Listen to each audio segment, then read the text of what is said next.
بسم اللہ الرحمن الرحیم۔ الحمدللہ الحمدللہ وکفا وسلام علی عبادہ الذین اصطفى، اما بعد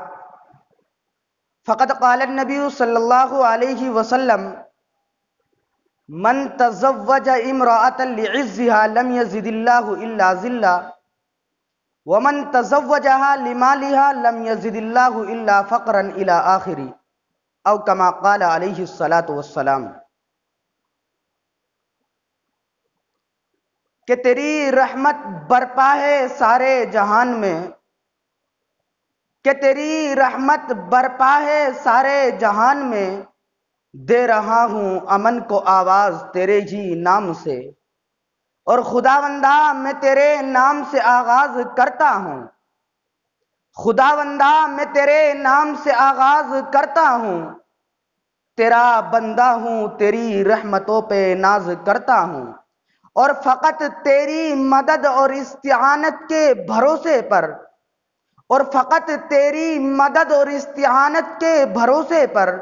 مجھے اڑنا نہیں آتا مگر پرواز کرتا ہوں۔ میرے محترم و معزز سامعین کرام، اس وقت میرا موضوع سخن ہمارے معاشرے کا وہ ناسور ہے کہ جس نے زندگی کی بنیادوں کو ہلا کر رکھ دیا، سینکڑوں اور ہزاروں گھروں کو تباہ و برباد کر دیا، اور کتنے ہی جذبات کو مسل کر رکھ دیا۔ یہ وہ بیماری ہے کہ جسے آپ جہیز کے نام سے یاد کرتے ہیں۔ میں نے خطبے کے بعد ایک حدیث شریف پڑھی ہے کہ جس میں حضور پر نور محمد عربی صلی اللہ علیہ وسلم کا پاک ارشاد ہے کہ جو شخص عزت حاصل کرنے کے لیے شادی کرے گا تو رب ذوالجلال اس کو ذلت کے سوا کچھ نہ دے گے، اور جو شخص مال کے لالچ میں شادی کرے گا تو اس کو فقر و فاقہ اور تنگ دستی کے سوا کچھ نصیب نہ ہوگا۔ ملت اسلامیہ کے جوانوں، آج ہندوستان کے اندر خاص طور سے ہمارے اسلامی معاشرے میں جہیز ایک ایسا ناسور بن گیا ہے جو ایٹمی ہتھیار سے زیادہ خطرناک اور مہلک ثابت ہوتا جا رہا ہے۔ اسی منحوس جہیز کی بنیاد پر ہندوستانی معاشرے میں روزمرہ اخبارات کی رونق زار بن کر یہ سرخیاں چھپتی ہے کہ فلاں شوہر نے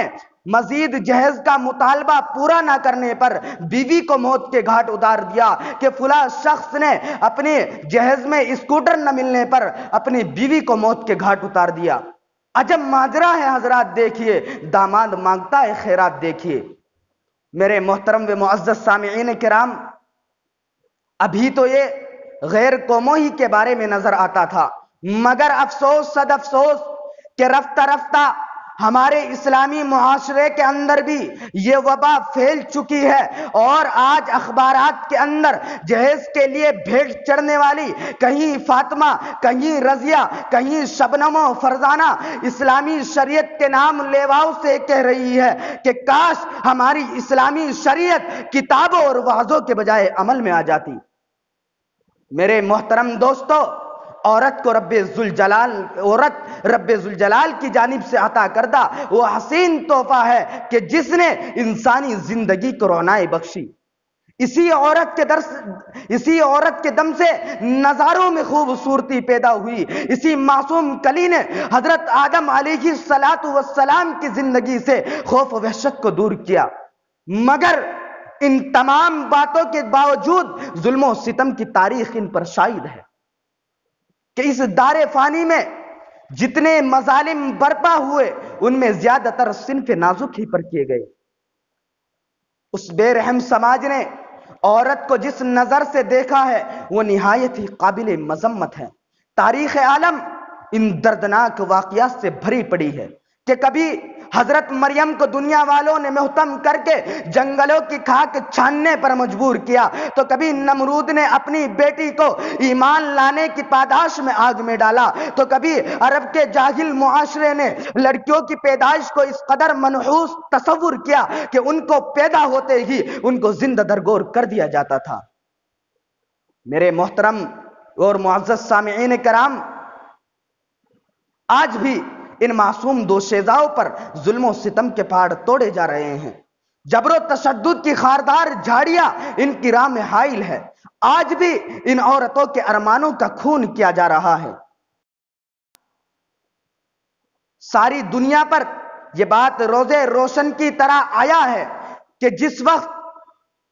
گھر میں لڑکی جوانی کی دہلیز پر قدم رکھتی ہے تو اسی وقت سے والدین کی نیندیں حرام ہو جاتی ہے۔ ایک طرف لڑکی کی اٹھتی ہوئی جوانی ہوتی ہے تو دوسری طرف جنسی بھیڑیاؤں کی اٹھتی ہوئی نگاہیں ہوتی ہے تو تیسری طرف پڑوسیوں کی چیمی گوئیاں ہوتی ہے۔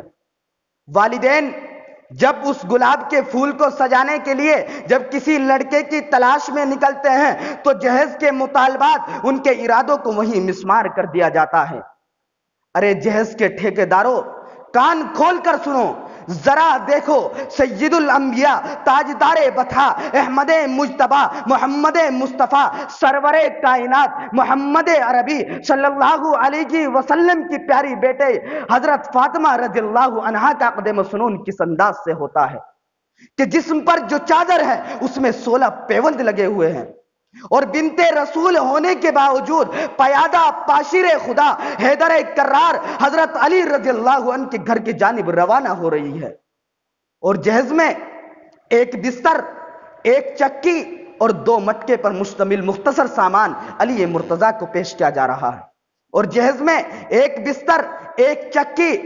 ایک تکیہ اور 2 مٹکے پر مشتمل مختصر سامان علی مرتضیٰ کو پیش کیا جا رہا ہے۔